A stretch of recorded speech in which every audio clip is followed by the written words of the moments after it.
So I'm inviting folks to put in the chat their name, the library they're from, and a piece of technology that they particularly loved from when they were younger.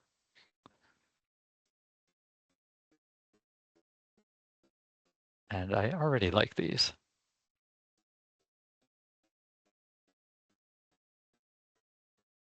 Ooh, featherweight sewing machine.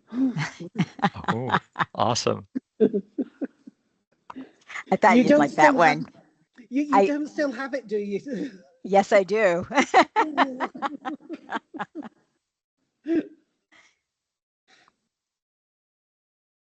I appreciate that I see 2 Commodore PET references already. Those were the computers in the computer lab in my school, the fancier computer lab, and then we had Commodore 64s in the classes, and I really enjoyed both of them.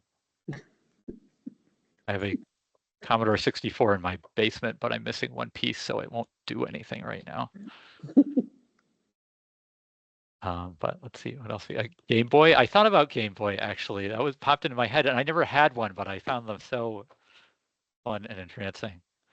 And I didn't have a featherweight sewing machine, but it sounds awesome.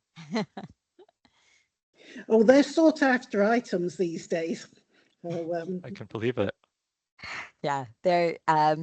We used to say in quilting class, it's like a car. It goes forwards and backwards. That's it. That's awesome.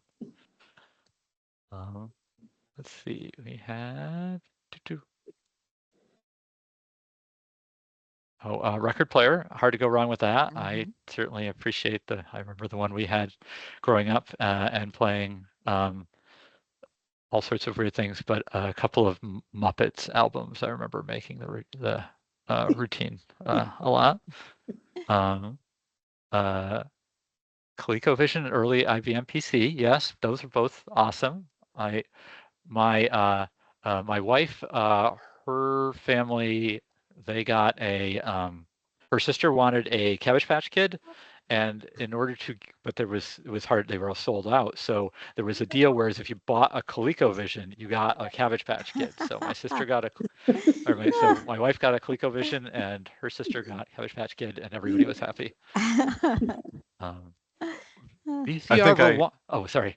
I think I had those Muppet Show LPs when I was a kid too, and I may or may not have. It may be or may not be one of the very few things I've ever pirated was downloading tracks from those Muppet Show LPs because I gave mine away at some point when I was like after college, and I regretted it. So well, I'm glad that that is totally understandable. I think that's. And remember, you're being recorded. If I could buy them, I would buy them, but I have not found a source. If I ever find a way to buy them, I will buy them. Do we want to return to sequence now? Let's see, what else do we have? We have a VCR rewinder, which is great. I was a thing that I had vanished from my brain, and I saw one a few years ago. I was like, oh my God, this was so core. Yeah. At the time. Imagining having so many VHS tapes that's a reasonable thing, but that's where we were at. Awesome. And yes, Be Kind Rewind. Good point. A portable record player that ran on batteries. That's awesome. We had a Fisher Price one that was like that I think ran on batteries, and we loved it. Really, any of those things from that era that were portable that you just had to shove a ton of batteries in and would work, I love all of them. The TVs where the screens were this big, etc. All right.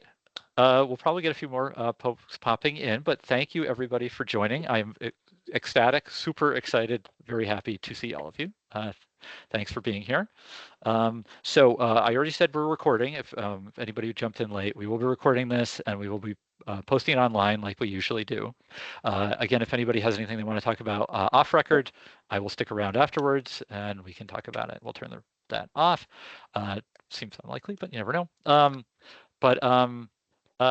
So this is the inaugural or pilot Technology and Stats Roundtable.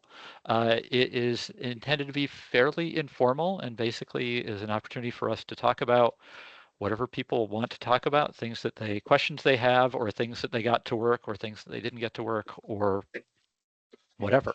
And we don't have an agenda. I have a list of things to talk about if we run out of things to talk about, but we don't need to do that. My hope is that we will do these quarterly, like the other roundtables. But really, we just have to figure out what is useful to you all. So after we do this, we can figure out if this was useful or if something else would be better. But I really appreciate you all being here. And thanks. Okay, so who's got a thing that they want to share, to talk about, or hash out? And no worries if things don't jump out immediately. Like I said, I have a whole list, but anybody that has been that you've been struggling with, or that you were hoping to see if other people have an answer for X, Y, or Z? I'm going to throw one out, unless somebody, does somebody have one right now? I do kind of, maybe, Okay. which is, and I just thought I'd mention this.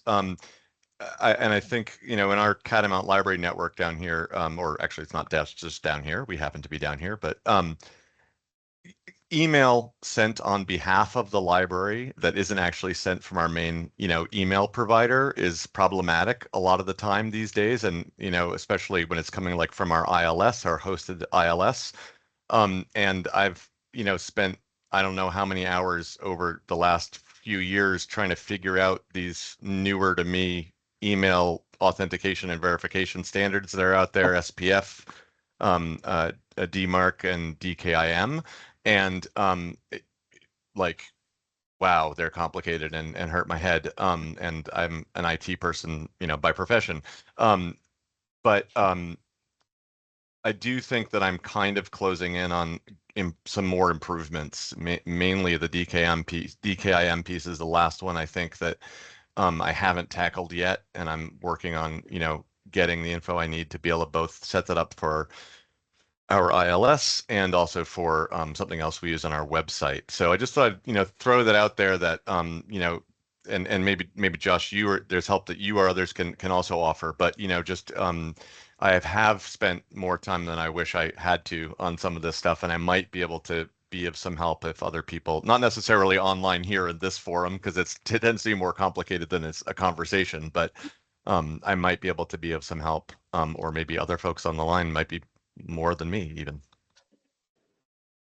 Awesome. Thank you for sharing that, Matthew. Can you, for anybody who hasn't wrestled with this before, can you talk about what the sort of impacts are that people that run into, what's happening? Yeah, absolutely. So, these days, right? So spam has been such a big problem for such a long time, and also like the increase of scam messages, not just spam that's annoying advertising, but also like scam that, fake messages that are trying to get people's money out of them.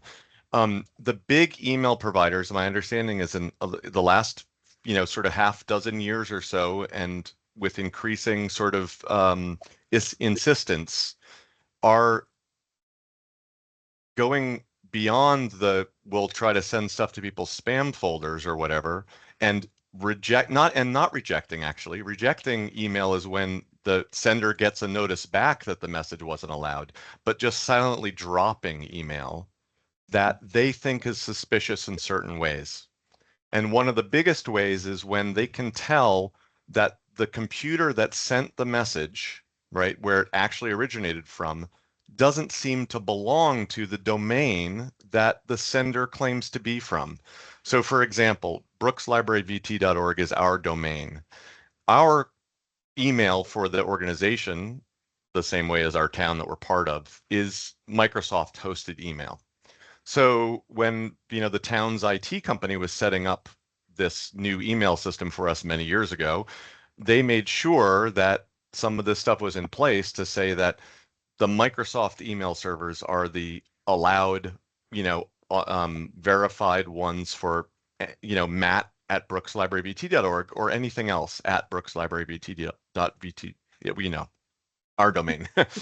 But the problem is these days, a lot of other things we actually do want to send email on our behalf. So, this policy that the big email providers, the Googles, the Microsofts, the Yahoos, I don't know if Yahoo's doing it for sure, but, where people have their email at, right? They're dropping messages if they don't think, if it claims to be something at brookslibraryvt.org, but it doesn't come from Microsoft's email servers that we've vouched for. But the notices from our ILS, right? We want them to appear to come from circulation at Brooks Library, blah, blah, blah, so that we get responses back. Constant Contact, we use them for our newsletter every week, and we want it to look like it's coming from us, but also it to get through to people. And another one, so our website is another one. So the ILS, our newsletter, and stuff from our website are the three big ones at the moment. So basically, there are ways to tell the internet that we also vouch for those senders as allowed, approved to send email that appears to be from some address in our domain. And there are at least 3 different standards that come into play: SPF, DMARC, and DKIM, and they do different things, but they interrelate in various ways. And I think actually one of the ways that I got us into trouble at first, and I didn't realize this until pretty recently, is I set up kind of 2 of them, the SPF and the DMARC, but I didn't get to the DKIM piece. And I think what happens is these days, some of those mail providers are like, wait, so that organization did say they want these 2 things in action, but the third one's missing. So it actually makes them more suspicious, ironically, when the DKIM is missing. So usually you have to, there's stuff you have to do in the domain name system, which is what turns, computer host names into the IP addresses that the computers really use to talk to each other. You have to publish information in that system about who's allowed to send mail from you. That may or may not be something that folks at your library know how to do, or maybe it's your internet provider or your IT, consultant or whatever. But you also often have to get information from the folks sending mail on your behalf. So, I needed to open a ticket with Bywater, who's our co-hosting provider, and say, hey, can you give me the DKIM keys that I can then publish to the internet and say, anybody who can provide these is allowed to send from Brooks Library, other things like that. So that's probably long enough at this point, No. but That's great. Yeah. Thank you so much. Yeah, I remember running across that when I was back at Burnham, and it sounds like it has gotten magnitudes more complicated than that since then, and I didn't love it then. So thank you for wrestling with that. Anyone have thoughts or questions on that piece? The joys Well, of it does sort of make me think. I mean, those libraries that are relying on third parties to help them keep the system up and working. I mean, how are they going to deal with this? It's just so like above and beyond. It's it's too complicated. Yeah, it does seem like you might not be wrong. I absolutely agree, Wendy. I mean, like I said, I started my career really in this kind of stuff very deeply, and then I kind of got into computer security for a while, and now I'm at the library, and I would have thought that I would be able to figure this stuff out with that background, and I found it very difficult. Some of the actually, and what I've kind of come to recently that I think is going to be my sort of savior is I've decided I'm not going to try to really understand it. I'm going to ask the people who are providing some of these things for instructions and just follow them. But even there, the instructions to be able to follow them are, they require quite a bit of, like I see you mention in the comment, what do you mean IT consultant? That's a great question, right? And a lot of the folks who you might be asking about, like, so Bywater, right? They're going to expect that I can figure out how to put this information into my domain name system, right? So probably a lot of the smaller libraries, they do have somebody who's trying to help them out with IT one way or another, but maybe not. I see some head shaking. It doesn't shock me. So that's part of why I said, to the degree that I can, if I can give some advice offline, I'd be happy to. And I'm sure Josh also, can. I don't want to speak for you too much, Josh, but But you've always been super generous with your time and help. So I'm just assuming, yeah. I'm always happy to help, but you are way deeper in this than I ever was. So I think, but yeah, it always try to ask around, I guess, when if there's things that you're hitting a wall on. Always feel free to ask me. Always feel free to throw it on the listserv. Well, thank you, Matt. That's great and does not sound super fun. Yes, volunteers that you might have around, or Robin just said, I'm grateful. My husband works in IT. Volunteers or other community support are great when you have them, but that's luck, I guess, at the end of the day. And it's, you know, you don't have them if you don't have them. Other topics that folks would like to hash out, discuss, throw into the ring and see what people think. Well, maybe people would like to talk about where they do find their tech help from. Oh, that's a great question. You know, it's fairly basic, and you know, we've just tried 3 different companies. We want some extra wiring done, and we've tried 3 different companies so far. So you know, not only can you not find them, but you have to, you know, getting them to schedule a time when they're willing to physically come in is then going to be the next problem. Yeah. So, yeah. Thank you, Wendy. Yeah, that's a great question. So what do folks, and I know sometimes the answer is I make it up myself when I have to, but what do folks do when they have something they have to work on, or when they have something that's past maybe their knowledge level? Are there supports? I mean, we have a IT consultant in Manchester. But I think he works for a larger company that we have contracted through, and he just thankfully his schedule is worked out where he can be kind of on call for us on Tuesdays and Thursdays. And for the most part, like I do all of the web admin kind of communications and marketing stuff. So like I have a decent knowledge base on it, but sometimes they just kind of get too weedy for me to go into. And we have another person who helped us design our new website, and she's also a huge, just kind of collecting these people that I can email and say, I have no idea what this means. Please help. Yeah, I think that's a good strategy, and when you can do it. Yeah, that's great. Other folks that have an approach or half an approach?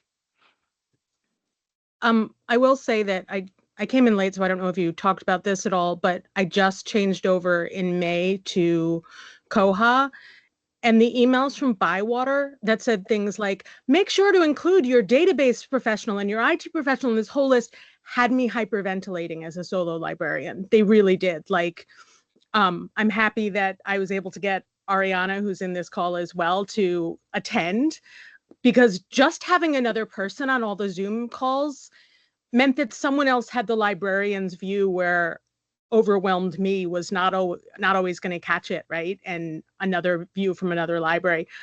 But as a solo librarian, it is hard that you don't have colleagues that, you know, and then getting messages that are like, include this person and that person. I'm like, those are all me. Thanks.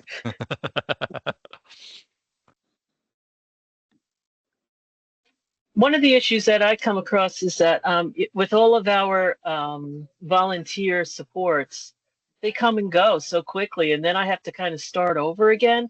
And every time I meet someone new, it's a new language, because there are 100 ways to do one thing, it seems like.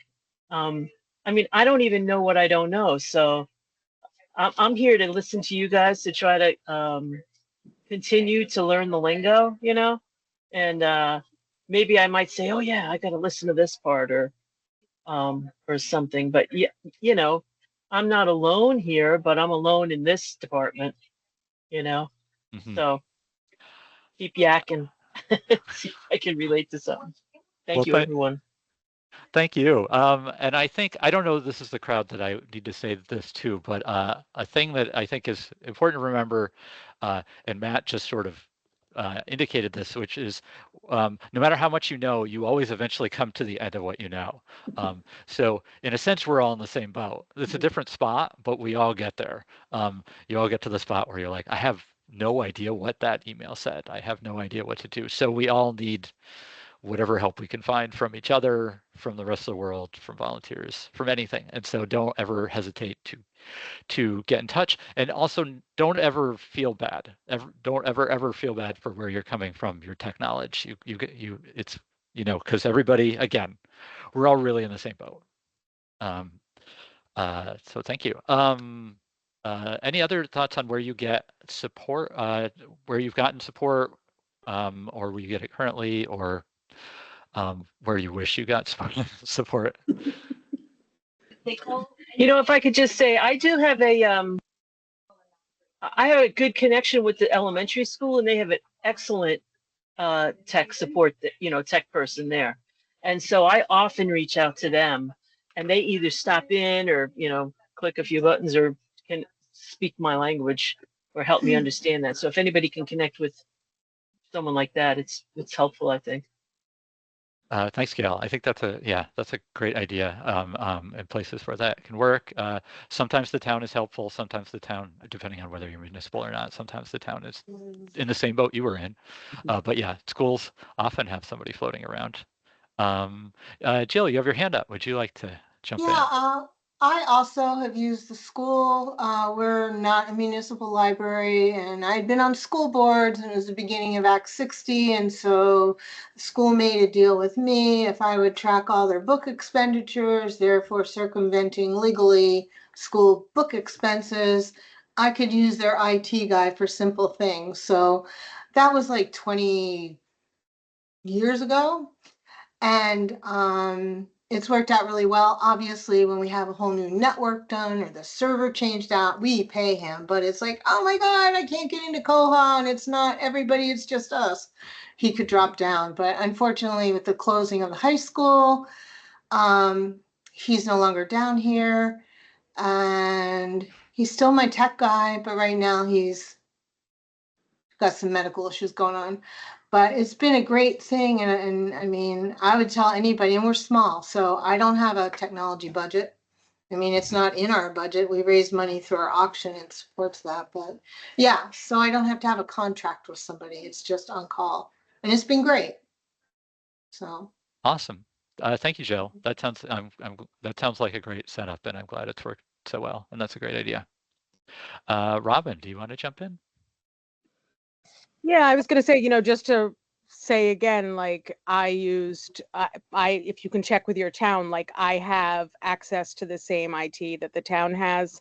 I don't know if we're paying a small amount, and it is somewhat helpful, like it was helpful when I needed a new computer this winter, when I was having problems with my consolidated, like I wasn't actually getting that stuff. They were less helpful, but it is one way to tack on to what might be a contract already going on in your town. Mm-hmm.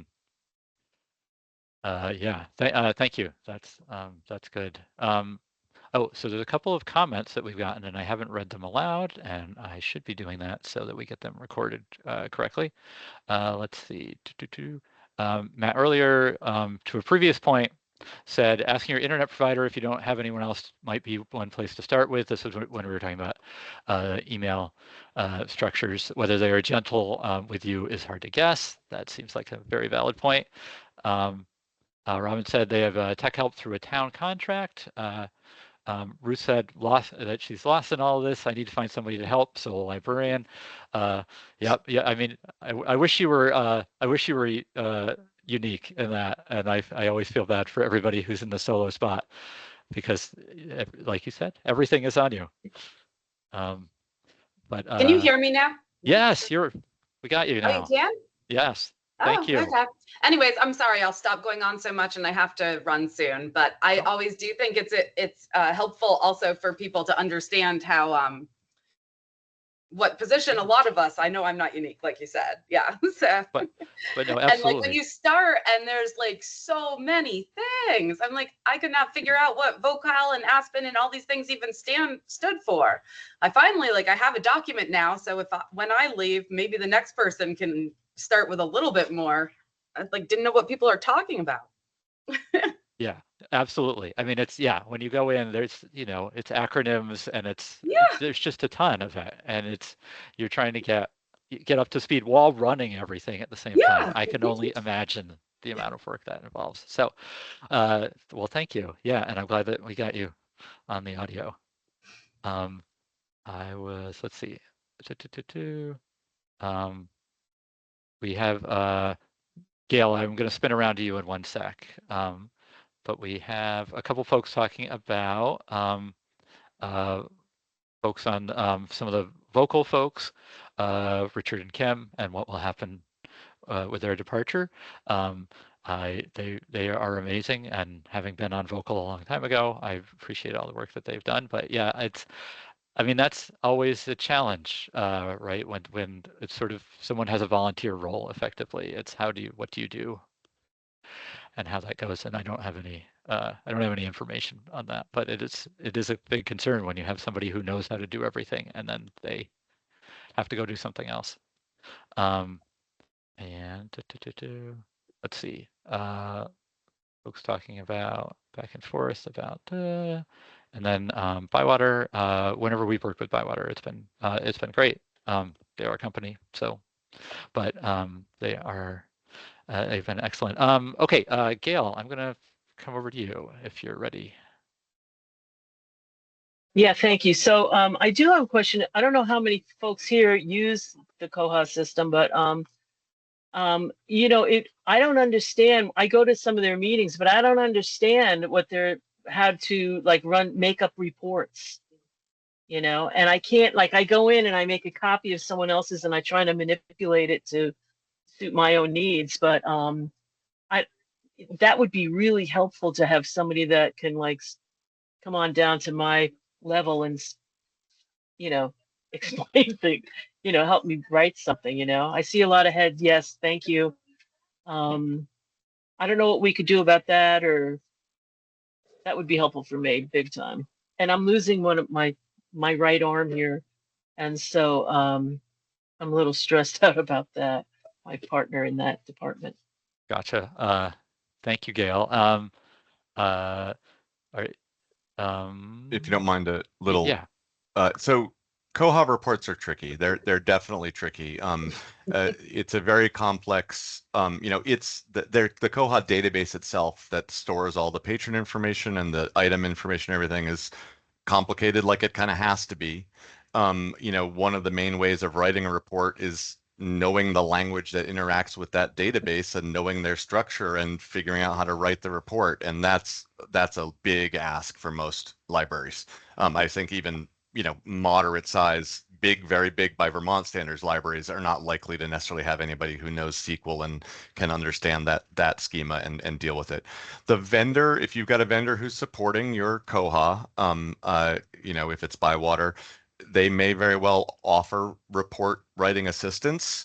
But I have to say, one of the things you probably need to be a little bit careful of, particularly if you're in a consortium, is what the terms of that support contract are, right? I know I don't understand that well enough for hours, and I'm sometimes reluctant to go because I don't want to suddenly incur a charge for our consortium that I didn't expect or something. It's kind of one of the things on my to-do list is to try to understand better what our contract is, so I know what is reasonable for me to ask and what I should avoid. There are some Koha sort of like user groups email lists out there, that I am on a couple of them, and mostly they go into folders that I don't read, but I do see sometimes people, asking questions about reports. There are, a bunch of reports that are in Koha. There are ones that you can go and find like on their wikis and things like that. I've had somewhat mixed success with some of those, because sometimes it's like if it's just community submitted ones, sometimes maybe they're out of date, or maybe they just had a typo somewhere and I can't always even figure out what that is. And I will say that the the kind of library of reports that's in there too, knowing what ones are in there and what they're good for is itself a bit tricky. So just kind of to say, yeah, it is hard. And I wouldn't expect most people working in libraries in Vermont to be able to sit down and write a new Koha report. So don't feel at all bad if you can't figure out what the reports are doing. And your Koha support company, hosting company, maybe able to provide some help. If you're in a consortium, the consortium, other folks somebody else might know the ones that are available already better than you can figure out. And there is some just general on the internet peer, experience with reports that can be an option. Thanks, Matt. Susanna, would you like to jump in? Sure. So I was going to sort of speak to some of the things that Matt spoke to. I have been to a couple of those reports, not conferences, but when they back a while ago, they did some sessions on report writing, and it was really confusing, and I didn't get much further. So on Vocal, at least, there are some general reports, and there's like an asterisk and that says general, and I tend to use those. But I think putting things out on, if you're a Vocal person, on Vocal saying, hey, I'm trying to do a report on X, Y, and Z, people tend to respond. But I also think hearing what Ruth is saying is that it might be helpful for when a new director comes into, the Catamount system or the Vocal system, to have sort of a mentorship with another library, to understand some of this and to, find out some of the norms, but also understand what the heck's going on with Koha, because it is complicated, but some of us have been here for a lot of years and we could help with that. There's also, I feel like this was out in an email a while ago. There's something called Monday Minutes on Bywater, on the Bywater site. And some of those can be helpful. And sometimes it's just helpful to know, oh, I didn't know this was a possibility. But then you have to make sure that it is a possibility, that it's like turned on in our Koha and blah, blah, blah. But anyhow, I think some communication, and I saw that part about Ruth asking about the annual report. And I know that there are some specific reports on the Vocal site around that, and I'm happy to, if you want to talk at some point, Ruth, I can help you with that, or Margaret can here at the Charlotte Library, because we've been doing that for a long time. Awesome. Thank you, Susanna. Appreciate it. Wendy. Talking about Monday Minutes. Monday Minutes can also be found on the Bywater site. The Bywater site is absolutely wonderful. It has so much information on there that, they always go through, the Monday Minutes always goes through the upgrades before they happen. And on a weekly basis, they'll give you just sort of like a 3-minute, 4 minutes little YouTube video that will tell you about a new feature that's coming, so that when you do get to the upgrade, it's not this fantastic surprise that something isn't working, it looks completely different, or you might be missing out on a new feature. So I too would recommend Monday Minutes to any and all of you that can get hold of it, if you're using Koha. For reports in Catamount, we can seek help from various places. Some of it is from Bywater, but we have a lot of reports, and a lot of people don't know how to use the reports or what they're looking for. We also have the added bonus of having a test site, so we can go and test our reports on the test site, so we don't have to break the regular production site for everybody else, which is a great bonus. Excellent. Thank you, Wendy. That's all. Those are good tips, and that does seem super helpful. I think I would say, as somebody who is external to both the consortia, I think the vocal listserv and the does Catamount use Basecamp?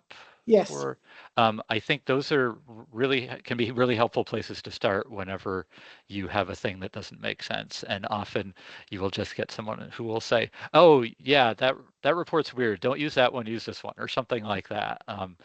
That there's a fair amount of kind of internal knowledge, and so I think that's not a bad place to start. You may not get an answer to your question if you have a question that's going to stump a lot of people, but it can be a good place to start.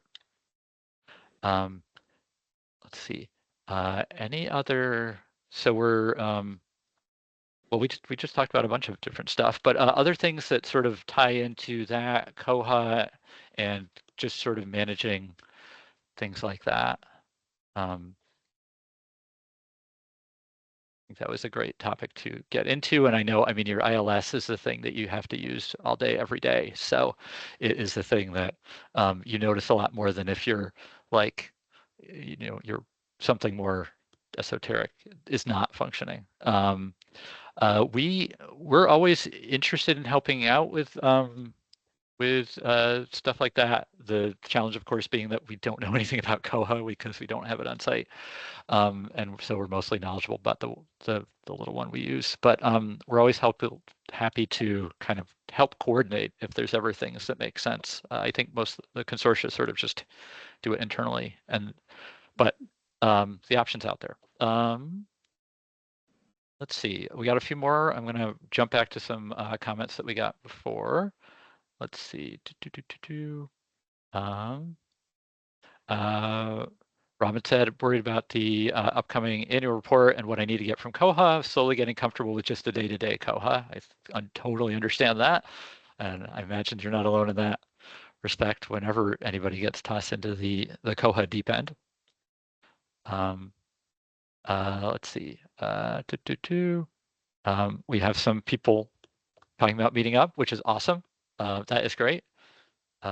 Emily said, Udemy has some SQL courses to better help understanding the language for report writing. I haven't taken them, so I'm not sure how helpful they'll be, but it might be worth looking into.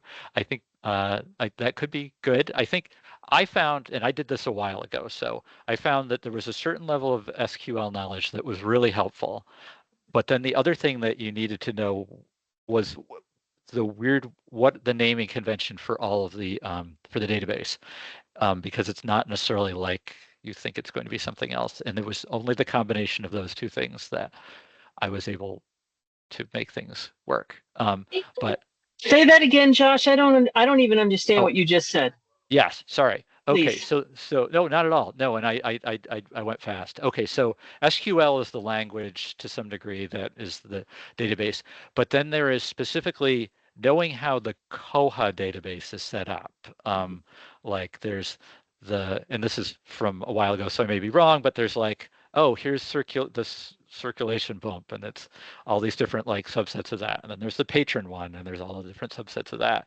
And knowing what that is, how it's phrased, is super helpful, and I think I had a cheat sheet that I was so dog-eared by the time I was done with it, but it was crucial. And if my cheat sheet was missing, I just couldn't do it. I couldn't work on reports. And I think that's available probably in a couple different places, and Bywater probably has some of it, but you can reach out to other people in the consortium. That's my recollection, again, from 7+ years ago. Yeah, there are online help pages so when you're in the report section of Koha, there are actually links to they call it the database schema. That's the technical term, right? For how the data is structured for the particular program that's using that database. So when you're in the reports section of Koha, there are links to the schema documentation specifically for the version of Koha that you're on as well, which is super helpful because of course it's one of the things that changes from Koha version to the next. But it and if you look at the report the way it exists already, or one that sort of does some of what you think you want, you might be able to go off of that. But the whole schema is very big. And so if you're just diving into that and trying to figure out what you might want to pull out, it is tricky. And my knowledge of SQL, the language for writing these queries that lets you, that a report really ends up being in the underneath it, is pretty basic. I can do basic SQL things. There's all this stuff. If you ever see a left join or any kind of join or a right join, I pretty much am, it's past me at that point in my SQL knowledge. So the queries themselves can get very complicated. So yeah, it is worth, you know, if it's something that you can run reports already that are there, and you might want to know a little bit more about what they're doing, and you feel like, oh, if I could change this little bit, it would get it something I really need. Some basic SQL knowledge and looking at the reports that are already there can be really helpful. And it's not that I think is probably attainable for somebody who's feels like they're getting you know, they're pretty good with tech and they're getting kind of a little bit of a handle of how the reports work. Writing one from scratch is a big lift. Thank you, Matt. Where do you get that kind of basic, very basic tutorial or knowledge? Where do you start with that? I haven't looked at Udemy for this specifically myself, but somebody did mention Udemy, and I've done some Udemy. other stuff with it. Like we got new network equipment last year because of FiberConnect going away, and I watched some, you know, some courses on the new brand basically, and it was pretty good. That might be one place. I have to say YouTube. YouTube is excellent for most things. And that also reminds me, I ought to tell you that if you're stuck on something in Koha, just doing a YouTube search for it can often result in getting some information or enough information to go forward. And the thing, and just this is sort of to follow up what Matt said earlier, you don't need to go super in depth on SQL. You can find like these classes that are going to be giant, and you really need a very base level. And I mean, if you want more, you can. But I would for Koha reports, I think I would not go above relatively basic, because it can be also, it's also super intimidating, I think, very fast. Cool. Ariana, you have your hand up. Oh, I think we're not getting sound from you. You are unmuted, but I'm not hearing anything. Sorry. Joys of Teams. Okay, awesome. Thank you. So while Ariana is typing, other thoughts or questions on things like Koha reports and that kind of neck of the woods?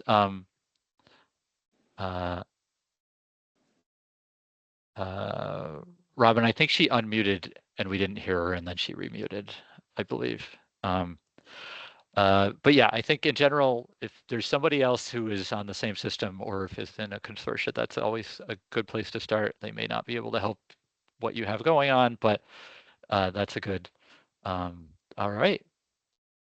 So Ariana said, I was just wondering if Library Juice is a good place for tutorials, classes for this type of thing. Personally, I'm not finding anything myself, but I'd like to ask, just ask to make sure. I don't know. Does anybody else have a sense for, have you used Library Juice, and or do you think it might have something like that in it? I have not used Library Juice, but now it's on my list, so that's awesome. Well, I will. I'm definitely gonna look for some basic SQL stuff that we can pass along, and so I'll take a look at Library Juice and see if they have something, and I'll see if Udemy has any like hour-and-a-half classes, which I think is about maybe not even that, maybe 45-minute class is about probably where the sweet spot would be. But I'll see what we can find out and put it out afterwards. Cool. Other okay, so first off, other things in that sort of vein that anybody would like to kick around or hash out. All right, well then throwing it open. Oh, classes at the community college. That is a great answer. Thank you. I'm certain that CCV has stuff like that. Writing that down.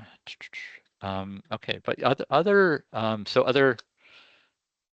questions that people are wrestling with or just want to see what other people think?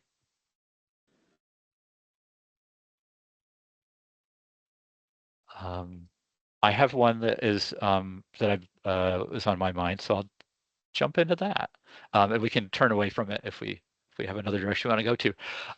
The Windows 10 sunsetting for computers. Yeah, everybody's favorite topic. I was like, what is the most annoying thing on my list? Well, we already did trying to get email to not end up on spam lists. So what's the next most annoying? Windows 10. So Windows 10, for those anybody's not aware, Windows 10 is being sunsetted in October of this year. A lot of recent machines, computers, if you're on 10, you can upgrade to 11, but a fair chunk of stuff that's just a hair older or has something else, you can't easily upgrade to 11. You can't upgrade to 11 without doing a lot of tinkering and possibly unsustainable approaches. And of course, I know libraries have a ton of money to just buy new computers, so it's not going to be a problem for anyone. But if has anybody been dealing with that, and or do Yes, you? we have. We've upgraded quite a few of our machines to 11. But we are finding 11 to be very unstable. So we have installed it and then we've had to uninstall it and reinstall 10. Do you have, are you running Deep Freeze or something like that is doing it? We're using Centurion Guard, except for it's not called that anymore. It's called Data 442 or something silly like that now. Do you have the sense that that is what's making 11 unstable, or is it just generally seem to be happening? It could be related to that, because it's mainly happened on the machines that have that installed, because those are only installed on the public machines and not the staff machines. So it could be related to that. Which doesn't help because it's still, you still have, yeah. Well, I know when we were on Deep Freeze, we moved from 7 to 10, and that was a real problem for us. I had previously spoken the praises of Deep Freeze to basically anyone who would listen, and then it became a real problem. We're also finding that a lot of our peripherals, they've not moved to Windows 11 yet, and so that we install Windows 11 and then a printer won't work, or that's a problem, especially when it's in the cataloging office. Yeah, right. Absolutely. Let's see.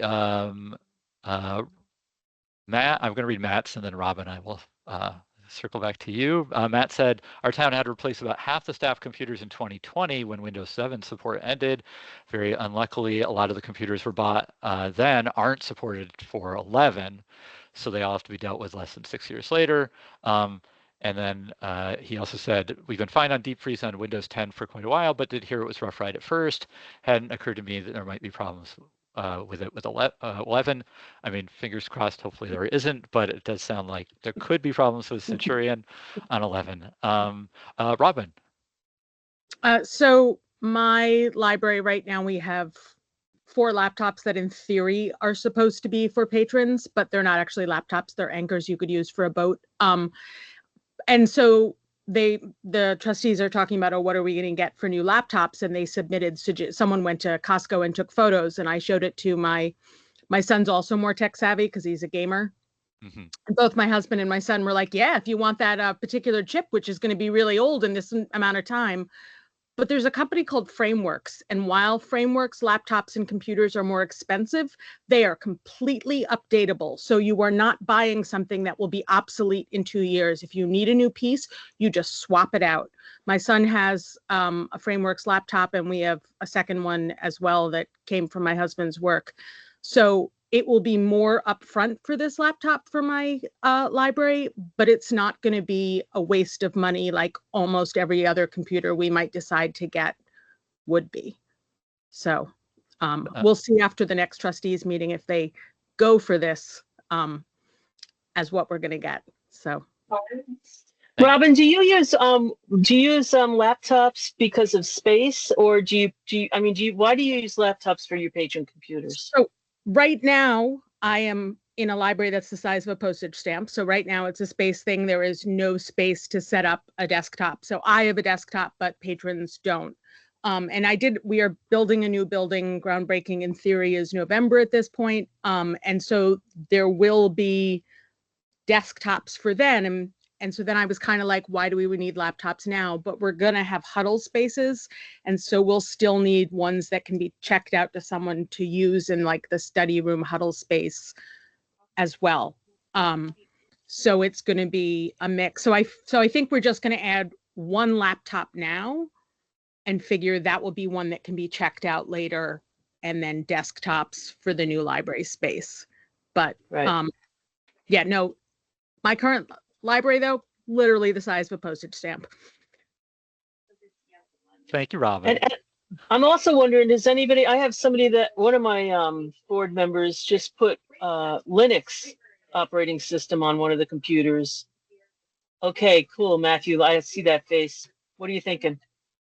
So the main thing is, for staff computers, that can be problematic in terms of the learning curve. For public computers, it's a little bit the same way, right? We want a computer that the public's going to just come in and sit down at and hopefully not have to ask us how to do stuff. Of course, they're always going to have to ask us how to do stuff like printing because it's more complicated than we wish. So, judging what your people are doing, your patrons are doing with the computers is a big part of it, right? There are Linux setups that look a lot like they might be familiar with from Windows. And if they just see that and they click on a web browser icon that looks familiar and they're just going online to read their email and things like that, many of them may never even notice the difference, really, but one of the problems is when they do run into issues, are you going to be able to, help them out? Or are they, going to be, is it going to be things that they might be able to do, or you might be able to help them with on Windows or a Mac, or is it going to be harder? I also, being able to set up a Linux computer to work with things like your printer or your, whatever, your Wi-Fi, it's probably easy. It's a lot easier these days than it was once upon a time. But again, it might be a little bit more complicated for your own setup and things like that. Some of the other stuff. Yeah, go ahead. I'm so sorry. But what kind of problems what is a problem between, Linux and Windows? What is something that if they're using Google Workspaces anyway, right? Yeah, it's when somebody is like, okay, I've got to go online and go to the DMV and, figure out how to print, renew my registration. And then I'm gonna have to download it and print it. Or I got, this email attachment sent to me and it turns out it's actually a link to something that's encrypted. And I'm gonna have to, things like controlling double-sided printing on odd-sized pieces of paper. It tends to be more stuff like that is kind of not the happens all the time anyway. Yeah. And there you go. Right. So it might not actually be worse.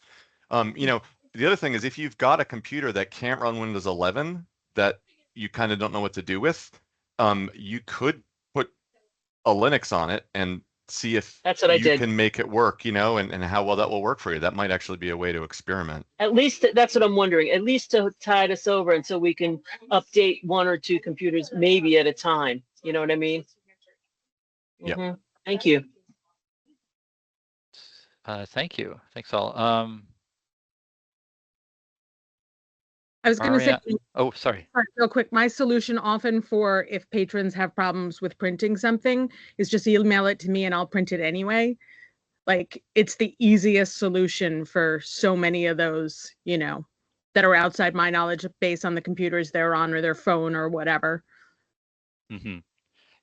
Yeah, I think that ends. Yeah, I think that ends up being a backup, a good backup when they can do that part at least. And there's something weird. Let's see. Ariana, you had your hand up earlier. Do you have a thing you wanna? No, still not. Unfortunately, sorry. It's always happens. It just always happens.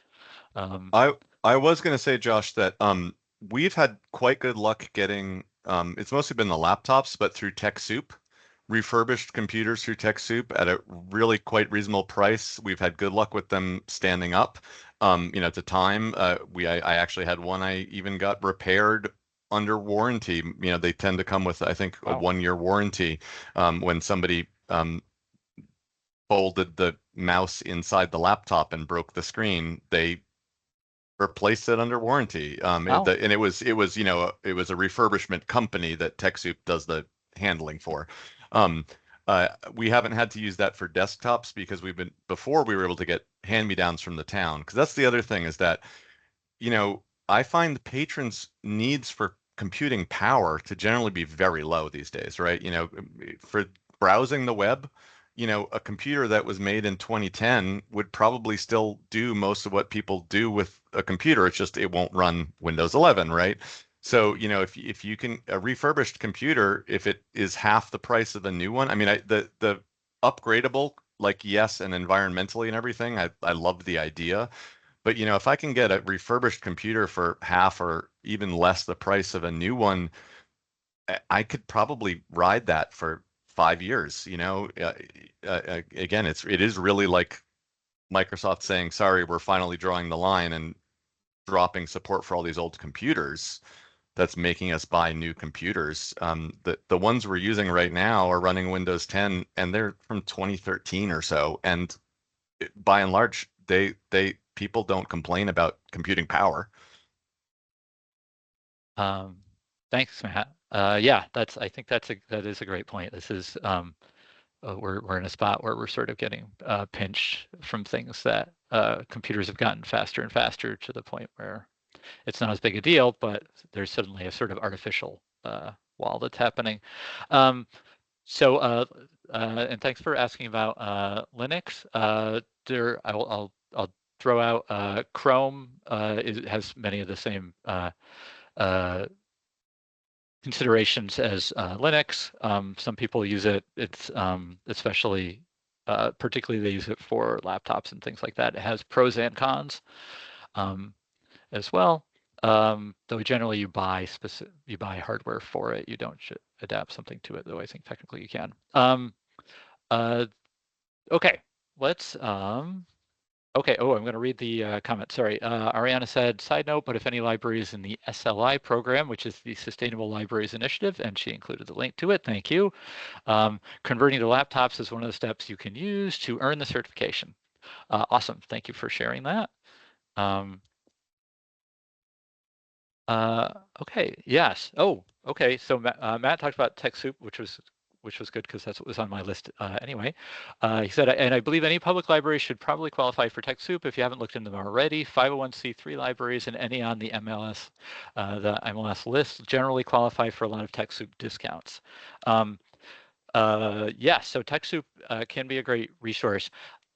My impression is, and this is somewhat third hand, is that one of the things that people especially used them for was Microsoft Office licenses, and that's gotten a little more challenging because Microsoft keeps changing the bar for people. And I think TechSoup is as much victim of that as anybody else, but it can. I think Microsoft really, my sense is trying to move everybody to the cloud subscription-based stuff, and so they keep offering other things, but they make it kind of a pain, or they retract what libraries can use.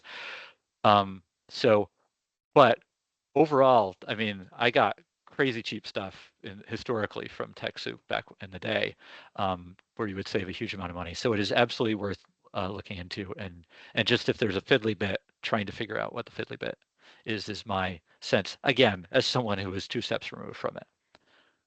And if you need to know about getting, everybody should be eligible. And if anybody's not signed up and then needs to figure out eligibility, you can talk to me about that. I can't necessarily help with negotiating with TechSoup or figuring out, but I also can help a little bit with if you're not sure what you're supposed to get, because I've stared at it a lot, which ones are available to libraries and whether you have to be has to be a public computer or a staff computer or so on.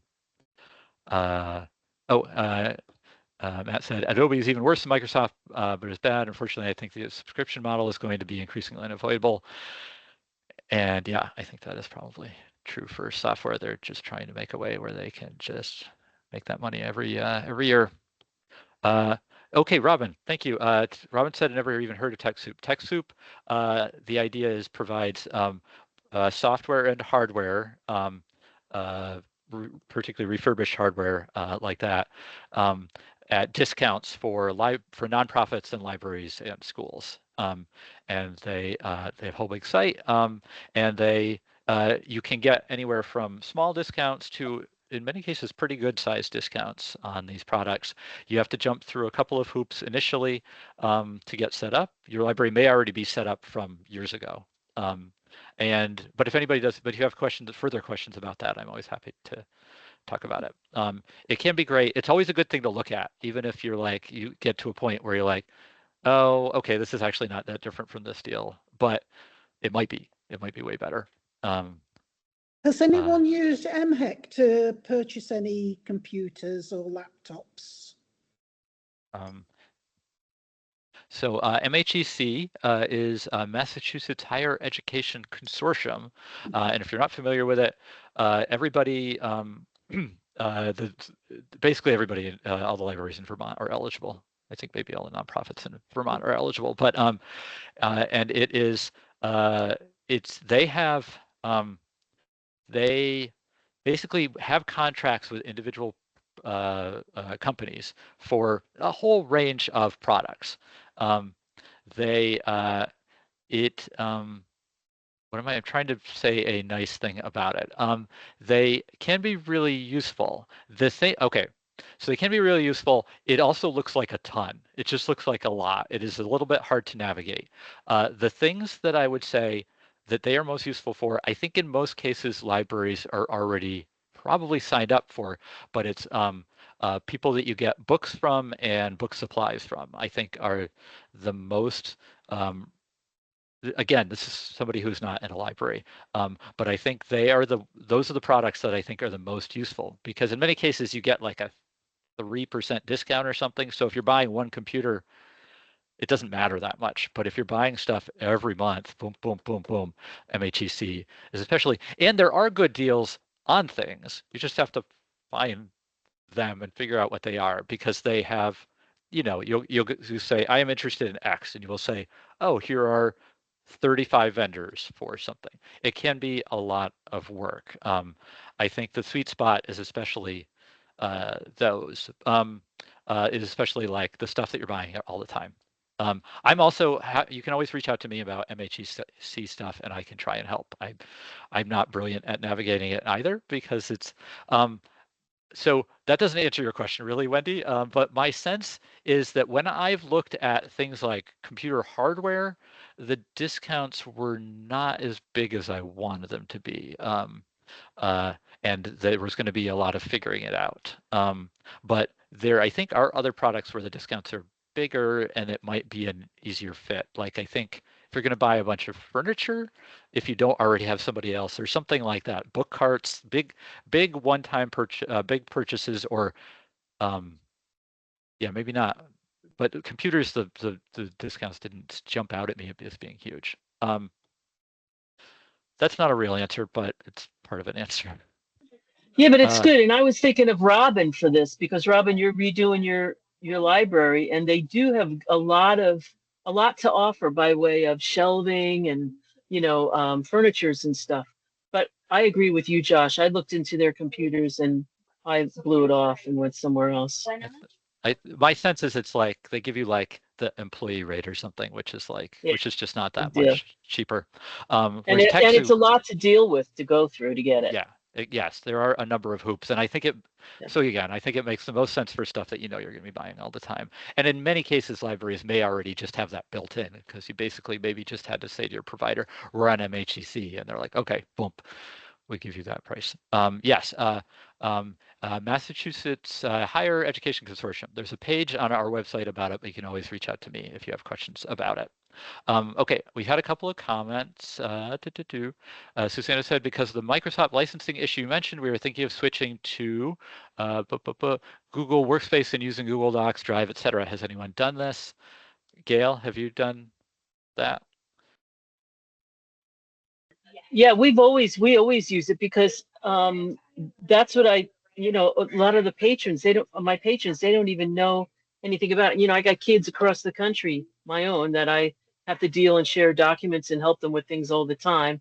And so we always use Google Docs. I don't know if, I mean, that's just easiest. And that's why I kind of feel like I don't need that much by way of computers, because I can get people to, I'm teaching people every day how to use Google Docs, that they don't even know that they have space that they can, cloud space they can put stuff in. And everybody's got a Gmail account.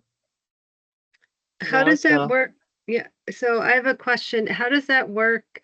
So we have 2 shared staff computers among other like laptops that right now has a shared staff drive, and but everyone has their personal Google drive. And how does that Well, work you can on those share. computers? You can share anything you want with another computer. You can share, so anybody that has either the link or the shared access Yeah, can access.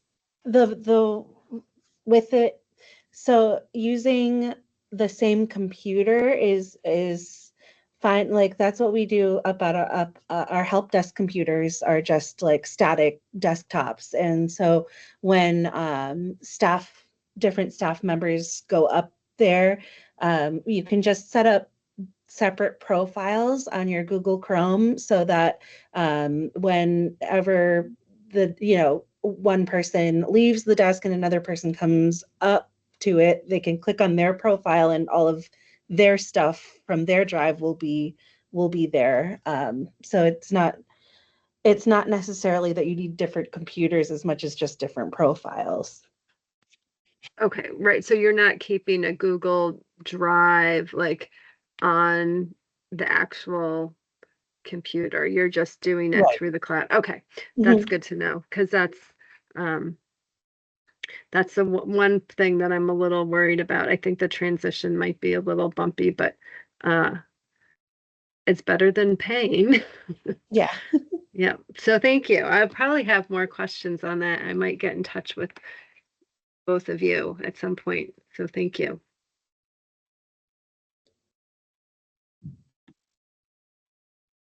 Yeah. In terms of the multi-user thing, I think it really depends on what you're doing right now. So our Circ Desks computers tend to be logged into stuff like that with the one shared account that we use, because people are walking up to them constantly at a different, we never know who's going to be standing at it. And so rather than having our part-timers sort of switch, I got to log into the computer or switch profiles or whatever on the actual Circ Desk computers, they're just logged in and have access to the drive where we put shared documents, like, our Circ handbook these days is a Google Drive document. And then where people are, when they get a chance, are sitting down to do like more real work, full-time staff or the part-timers who've got like a regular role, like our ILL clerk, they're probably using their own accounts and then maybe dipping into that if there is stuff in there that they need. I will say, so, the town of Brattleboro that we're part of, Microsoft is our official ecosystem, right? And our emails are really done through that and that kind of thing. We tried to do some shared document stuff through the Microsoft tools when, we've got a statistics spreadsheet that various people edit for our annual reports and things like that. And we were finding people's edits were overwriting each other. And now that one we figured out one way of doing it that seemed to work better, but we keep on kind of getting sucked back into the Google stuff that we're not really officially, it's not like official, right? Where they're just basically regular standard Gmail accounts that we've created to use for the library.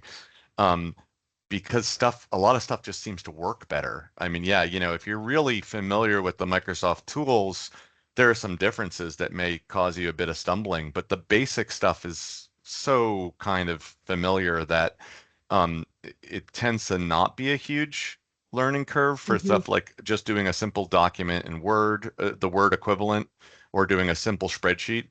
And I as like a guy who used to be an official sort of IT person, it kind of drives me slightly nuts that we're using these unpaid for accounts that we're not, I mean, it means one thing, Google could like shut them down anytime they wanted to, and we've got no real recourse.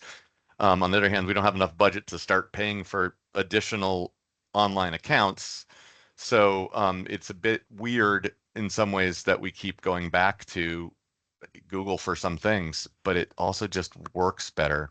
A lot of us full-timers have made a separate Google account for library related stuff so that we can do things like, have access to, the spreadsheet, which is how we do our scheduling, which is kept in a Google, a Google Drive. And it feels kind of weird, but it keeps working better than the Microsoft stuff for us. So yeah, a lot of patrons, if they walk in, are probably going to be more likely to be used to Microsoft Word, but we ran LibreOffice here for years, actually, and mostly people didn't kind of balk at it. And I think actually LibreOffice is a different alternative, free Microsoft Office-like suite, and it's gotten actually better over those years. So I would even feel less hesitation about putting it on my public computers if I had to.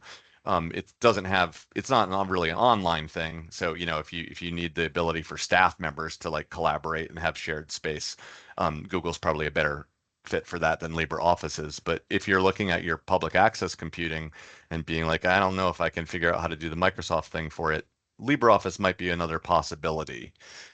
I definitely do find that we have a ton of patrons who do not have Google accounts. And so, for example, the town's IT people, when we first approached, when they were first coming in and being hired as a new company, and like we were invited to sort of say some of the stuff the libraries needs, and we were like public computing, and their CEO's answer was, well, Chromebooks. And we were like, well, no.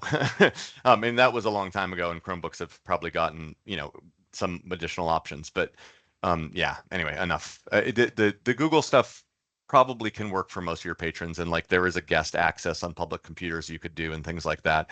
But definitely not everybody has got Google accounts, I'm afraid, at least around here. Yeah, same here. But thank you. That's helpful. Thanks all. A couple comments that we got. Ruth said that's what we do in terms of the Google sort of approach, and then said we pay for some. And then Robin said Google also owns your documents when you use Gmail. Full disclosure, I use Gmail and Google for everything. I know how that goes. And then Ruth said we use Chromebooks for public computers. Yeah, so thank you. Those are all great points as we're all wrestling with the challenges of these things. Other thoughts on sort of computers and public computers? Oh, a thing I want to mention, this is probably self-evident, but when the Windows 10 sunset happens, Windows 10 won't suddenly stop working, but it will stop getting support, which is some level of concerning. There certainly are people in the world who still use Windows 7 computers, which is more concerning. But yeah, so it's not a wall, but it is definitely an incline, and it's unclear what level of incline it is, where it will not be getting security support, and then eventually things won't work with it. Okay. Other thoughts on that piece? Dealing with computers, etc. I have one question. Ruth Bernstein or Stein uses Chromebooks for public computers. What library are you at, Ruth?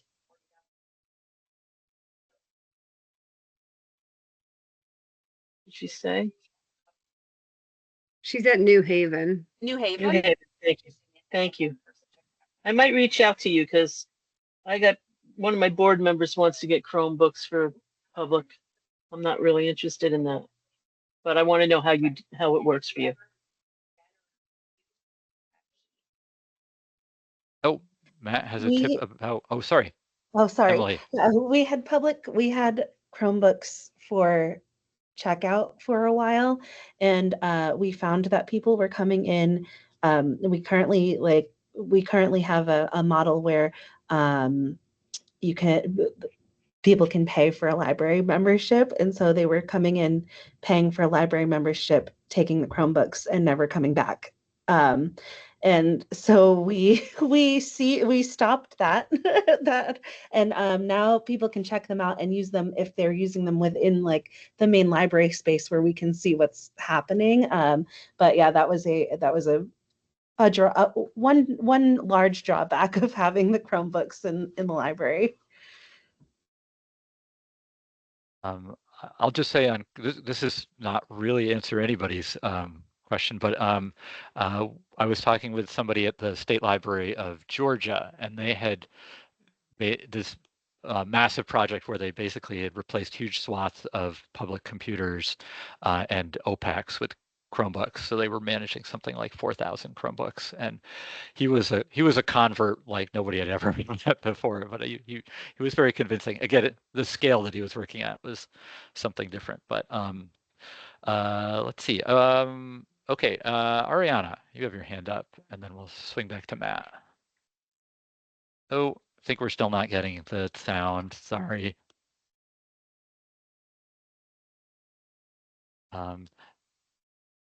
Matt, you said you had a printing tip?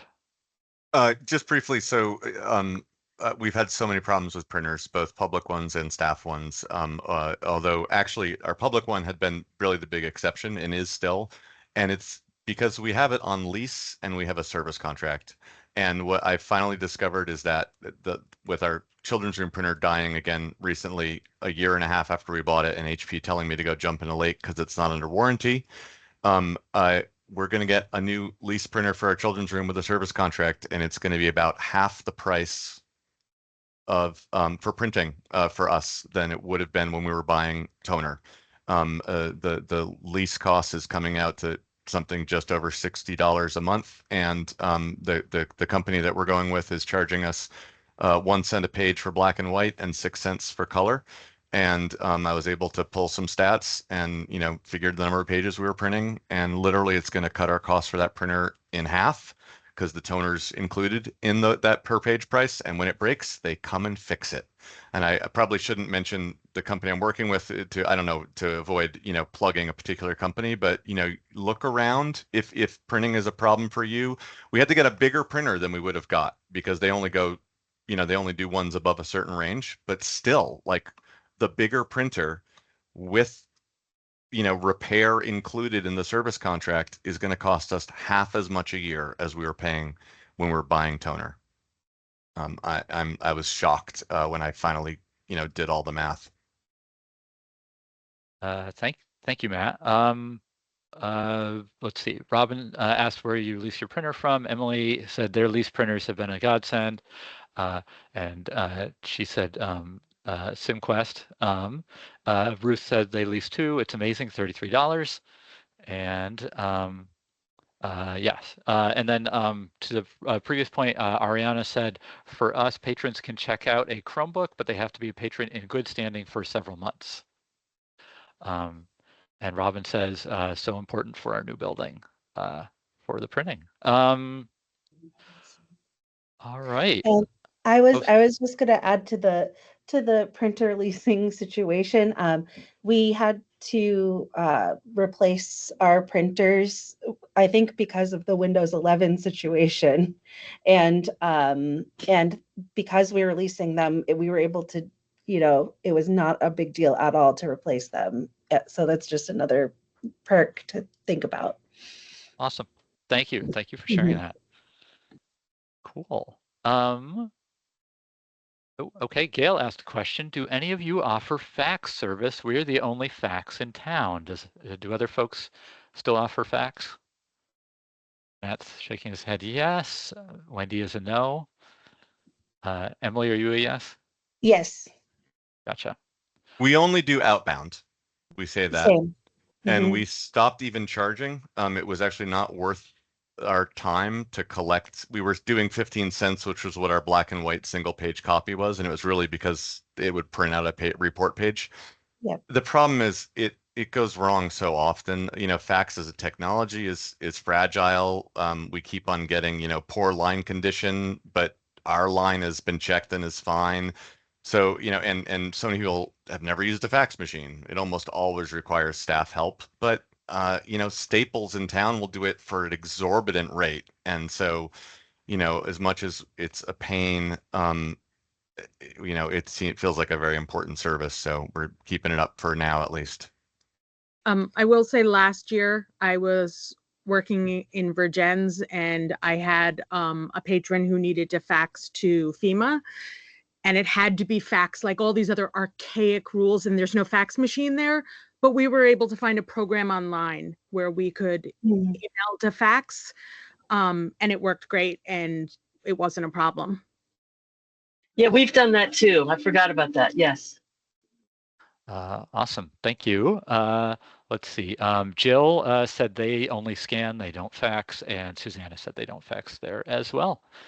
And then Matt about printers said, we have ours through WB Mason. It turns out only the Lindenville VT shop sells and services printers. It's because they were an independent shop that WB Mason bought, and they made it a requirement of the purchase deal that they could keep doing printers.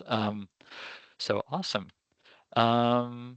All right, well, we are getting to the end of our time. I appreciate everybody's all these great ideas and great thoughts and great discussions. These were awesome. A thing,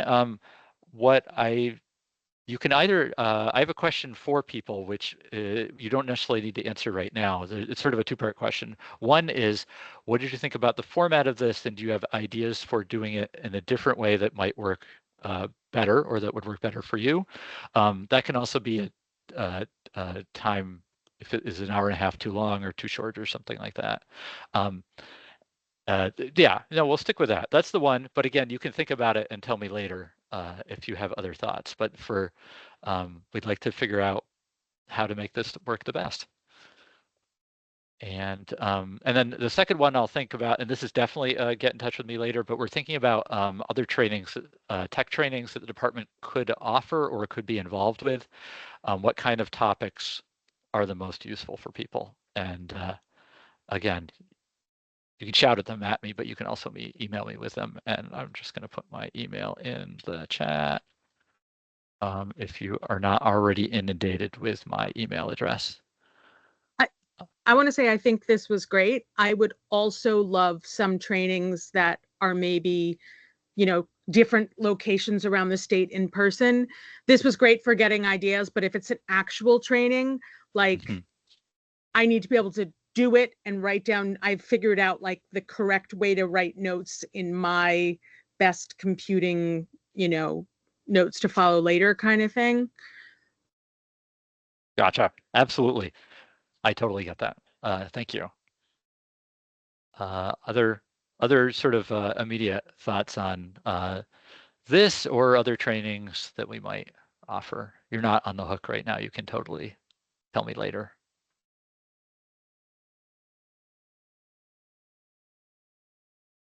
All right. Well, so we're going to record this and then we'll spit out. Oh, Gail, did you have a?